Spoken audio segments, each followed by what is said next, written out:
سعید آصف صاحب آپ کی جانب آؤں گی سب سے پہلے، آپ کو کیا لگتا ہے کہ عمران خان کے متوقع استعفوں کی حکمت عملی ٹھیک رہے گی؟ دیکھیے اگر ہم اینالائز کریں اس کو، ملک کی مروجہ جو سیاست ہے اس وقت، جو مفاداتی سیاست جس کو ہم کہتے ہیں جی اس کے حساب سے تو یہ پالیسی ان کی ٹھیک ہے، رائٹ، لیکن اگر ہم اصولوں کی بات کریں تو بالکل غلط ہے۔ اور اس میں آپ دیکھیے استعفوں کی سیاست آج سے نہیں ہو رہی، جب سے یہ پارلیمنٹ قائم ہوئی ہے۔ آپ دیکھیے 2014 میں جی جب انہوں نے دھرنا تحریک شروع کی اور پارلیمنٹ ہاؤس کے سامنے دھرنا دیا، اور اس کے دوران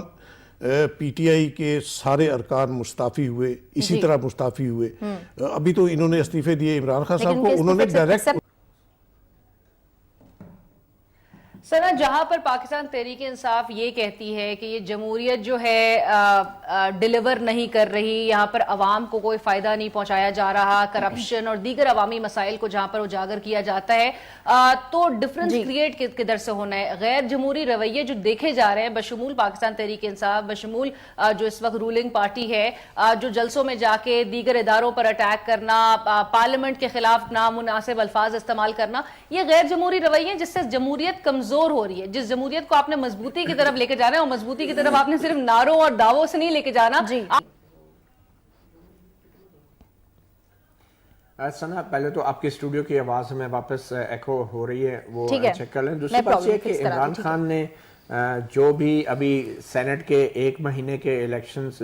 1 مہینے کا ٹائم، 1.5 مہینے کا رہ گیا جو سینٹ کے الیکشن، اور ہو سکتا ہے 2 فروری تک الیکشن کمیشن کی طرف سے شیڈول کا اعلان بھی ہو جائے سینٹ کے الیکشنز کے حوالے سے، تو اب جا کے اگر عمران خان استعفیٰ دیں گے تو وہ یہ جسٹیفائی نہیں کر سکیں گے سیاسی طور پہ کہ کس بنیاد پہ استعفیٰ دیا، وہ کون سا بڑا ایک سیاسی ایشو تھا یا تنازع تھا، کیونکہ اور اس کا ایک جواز انہوں نے تلاش کیا ہے کہ مجھے عمران خان نے روک دیا استعفیٰ دینے سے۔ ٹیکنیکلی اس ملک میں کیا کہہ سکتے ہیں، اس ملک میں کچھ بھی ہو سکتا ہے۔ یہ اس میں جو اصل مسئلہ یہ ہے کہ اس ملک میں اس وقت رولنگ جماعت 1 نہیں 2 ہیں۔ آپ یاد رکھیے پیپلز پارٹی اور مسلم لیگ نون یہ گزشتہ 40 سال سے آپس میں شیک ہینڈ کر کے چل رہی ہیں، یہ دونوں اتحادی جماعتیں اقتدار کے لیے، یہ کسی تیسرے کو نہیں آنے دینا چاہتی۔ اپوزیشن جو اس وقت ہے، جو حقیقی اپوزیشن ہے، وہ تحریک انصاف ہے، اس میں کوئی شک نہیں۔